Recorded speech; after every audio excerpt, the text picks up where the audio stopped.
Hi, welcome back guys. Today we are talking about how to use goal seek in Excel. Why would you want to know how to use goal seek in Excel? Well, maybe you are new to Microsoft Excel. So today I am going to show you how to use goal seek in Excel. Okay, here's the table and here's the final, here's the function, and the target is 300, but the cell had a problem. Let's guess the number.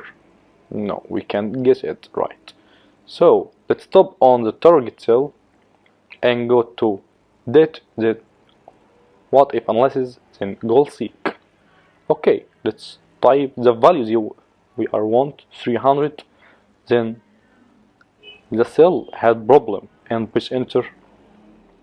Just press OK. It will automatically count it to get you the target you want.